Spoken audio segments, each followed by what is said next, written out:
აბა როგორ გესალმებით, არა ჩვეულებრივად. კარგი ამბებით ხარ როგორც გათხოვ. კარგი ამბებით. ნაკრები სულად შეიკრიბა. იცი რა, დღეს დაემატება რამდენიმე ფეხბურთელი, მაგრამ თავარი ბირთვი 1-2 გამონაკლისის გარდა უკვე სულულად ყოფნაშია და დღეს უკვე დანარჩენი ფეხბურთელები შეუერთდებიან. მოკლედ სანაკრებო სიახლეებით უნდა დავიწყოთ რა თქმა უნდა, იმიტომ რომ მზადება ესპანეთისთვის უკვე აქტიურ ფაზაშია და ერთი სული გვაქვს ალბათ თითოეულ გულშემატკივარს, როდის ვნახავთ 15-ში საქართველოს და ესპანეთის დაპირისპირებას მსოფლიო ჩემპიონატის საკვალიფიკაციო ეტაპი, რომელიც შეიძლება ისეთი წარმატებული არ გამოდგა საწყის რამდენიმე ტურში, როგორც ჩვენ გვინდოდა, მაგრამ ნებისმიერ შემთხვევაში შანსი ჯერ კიდევ არის, რომ ეს საკვალიფიკაციო ეტაპი წარმატებით დაასრულოს ვილისანიოლის ნაკრებმა. მიხელ მესხი 2-ზე გაიმართა კიდევ ერთი შეკრება და მოსამზადებელი პროცესი, როგორც კადრებში ვნახეთ და ისე მოვიძიეთ ინფორმაცია, თითოეული ფეხბურთელი თავს არაჩვეულებრივად ხსნობს, რაც თავარია დანაკლისი ამ მოსამზადებელ პერიოდში არ ყავს, ყველა ფეხბურთელი ჯანმრთელად არის და დღეს უკვე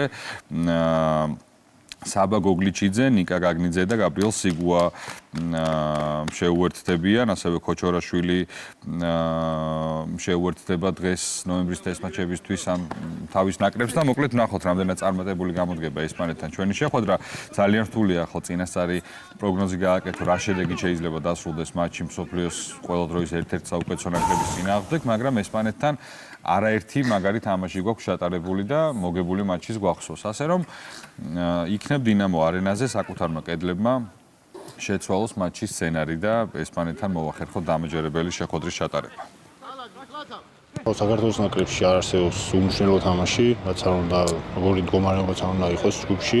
რა თქმა უნდა ამ ორ თამაში ვეცდებით რომ თუნდაც ის წინა ორი თამაშის რაც ოქტომბრის თვეში გავმართეთ გამოვასწოროთ და გამოვიკეთოთ ჩვენი ხასიათი და დადებითად შევხვდეთ შემდეგ 2026 წლის ახალ საკვალიფიკაციო ეტაპს და თამაშებს. პირადად ჩემთვის ეს ძალიან დიდი მოტივაციაა და ძალიან დიდი პასუხისგებლობა ითამაშა შენი ეროვნული ქვეყნის მაისურით და ვფიქრობ რომ ჩვენ გამოვალთ მაქსიმუმს გავაკეთებთ იმისთვის რომ ჩვენი გულშემატკივარი ამაყად გავიდეს სტადიონიდან.